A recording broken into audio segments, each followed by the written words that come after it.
ଆଜିର କାର୍ଯ୍ୟକ୍ରମ ଆମର ଭାରତର ପ୍ରଥମ ମୁସଲିମ ମହିଳା ଶିକ୍ଷୟିତ୍ରୀ ଫାତିମା ଶେଖଙ୍କର ଜନ୍ମ ଜୟନ୍ତୀ ପାଳନ କରାଗଲା। ଏହି ମଦ୍ରସାରେ ମଦ୍ରସା ମହମ୍ମଦିୟା ଲିଲ୍ ବନାତର ଛାତ୍ରୀମାନେ ବକ୍ତୃତା କାର୍ଯ୍ୟକ୍ରମରେ ଭାଗ ନେଇଥିଲେ। ଫାତିମା ଶେଖଙ୍କ ଜୀବନ ବିଷୟରେ ଏକ ବକ୍ତୃତା କାର୍ଯ୍ୟକ୍ରମ ରହିଥିଲା।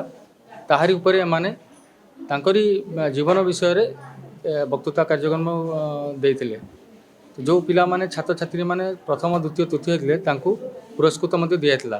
ତ ଫାତିମା ଶେଖ ଏବଂ ଯେଉଁ ଆମର ମୁସଲିମ ପ୍ରଥମ ମହିଳା ଶିକ୍ଷୟିତ୍ରୀ ଥିଲେ ସେ ଏବଂ ଦଳିତ ମହିଳା ଯିଏ ଆମର ଜ୍ୟୋତିର୍ବା ଫୁଲେ ଆଉ ସାବିତ୍ରୀବାଇ ଫୁଲେଙ୍କ ସହିତ ମିଶି ଆମର ଦଳିତ ସମାଜର ମହିଳା ଏବଂ ମୁସଲିମ ମାଇନରିଟି ଯେଉଁ ମହିଳାମାନଙ୍କ ପାଇଁ ଶିକ୍ଷା କ୍ଷେତ୍ର ଉପରେ କାର୍ଯ୍ୟ କରିଥିଲେ। ତ ଆଜି ତାଙ୍କର ଜନ୍ମ ଜୟନ୍ତୀ ଆମେ ଧୁମଧାମ ସହ ପାଳନ କଲୁ। ଆଜି ଆମେ ମଦ୍ରାସାରେ ଗୋଟେ ପ୍ରୋଗ୍ରାମ କରିଥିଲୁ ଫାତିମା ଶେଖର ତାଙ୍କ ଜନ୍ମ ଜୟନ୍ତୀ ଅବସରରେ। ଆଦେହରେ ମିନିମମ୍ 20ଟା 30ଟା ପିଲା ପାର୍ଟିସିପେଟ୍ କରିଥିଲେ।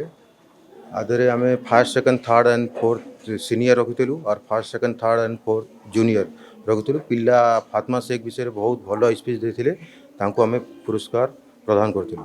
ଆମର ଉଦ୍ଦେଶ୍ୟ ଅଛି କି ଆମର ମୁସଲିମ ସମ୍ପ୍ରଦାୟର ପିଲା ସବୁ ଭଲ ପାଠଶାଠ ପଢ଼ିକି ଡକ୍ଟର ଇଞ୍ଜିନିୟର ହୁଅନ୍ତୁ।